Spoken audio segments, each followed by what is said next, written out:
देश में सबसे ज्यादा एससी कहां रहते हैं? गांव में। एसटी कहां रहते हैं? गांव में। ओबीसी कहां रहते हैं? गांव में। जिन्हें किसी ने नहीं पूछा, उन्हें मोदी ने पूजा है। पहले की सरकारों ने इन सभी की आवश्यकताओं की तरफ ध्यान नहीं दिया। हमारी सरकार द्वारा पहले की सरकारों की अनेक गलतियों को सुधारा गया है। देश में सबसे ज्यादा एससी कहां रहते हैं? गांव में। एसटी कहां रहते हैं? गांव में। ओबीसी कहां रहते हैं? गांव में। एससी हो, एसटी हो, ओबीसी हो, समाज के ये तबके के लोग ज्यादा से ज्यादा गांव में ही अपना गुजारा करते हैं। पहले की सरकारों ने इन सभी की आवश्यकताओं की तरफ ध्यान नहीं दिया। गांव से पलायन होता रहा, गरीबी बढ़ती रही, गांव शहर की खाई भी बढ़ती रही।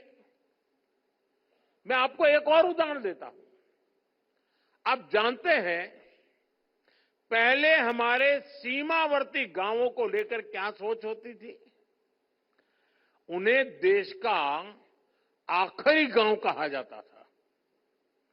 हमने उन्हें आखिरी गांव कहना बंद करवा दिया। हमने कहा, सूरज की पहली किरण जब निकलती है ना, तो उस पहले गांव में आती है, वो आखिरी गांव नहीं है।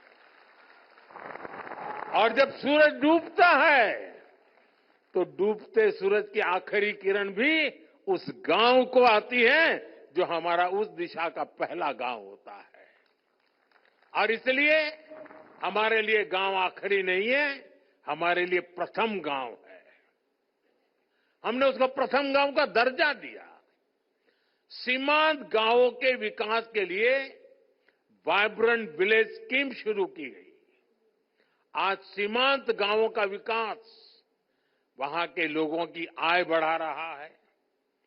यानी जिन्हें किसी ने नहीं पूछा, उन्हें मोदी ने पूजा है।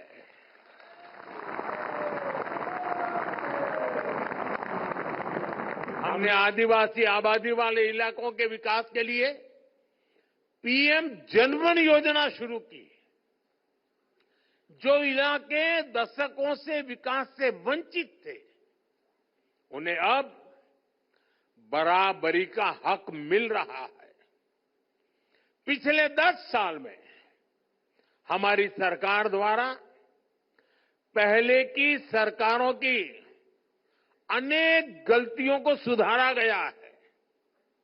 आज हम गांव के विकास से राष्ट्र के विकास के मंत्र को लेकर आगे बढ़ रहे हैं।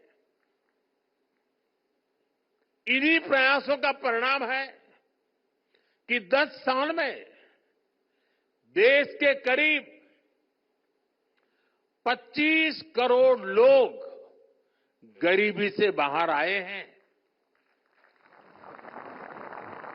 और इनमें सबसे बड़ी संख्या हमारे गांव के लोगों की है। अभी कल ही स्टेट बैंक ऑफ इंडिया की भी एक अहम स्टडी आई है। उनका एक बड़ा अध्ययन किया हुआ रिपोर्ट आया है। स्टेट बैंक ऑफ इंडिया की रिपोर्ट क्या कह रही है? वो कहते हैं 2012 में भारत में ग्रामीण गरीबी, रूरल पॉवर्टी, यानी गांवों में गरीबी करीब 26% थी, 26%। 2024 में 2024 में भारत में रूरल पॉवर्टी यानी गांवों में गरीबी घट कर के पहले जो 26% गरीबी थी, वो गरीबी घट करके 5% से भी कम हो गई है।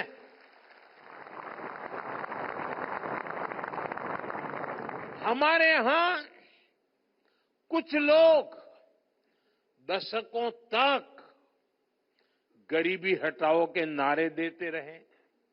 आपके गांव में जो 70-80 साल के लोग होंगे उनको पूछना, जब वो 15-20 साल के थे तब से सुनते आए हैं गरीबी हटाओ, 80 साल के हो गए।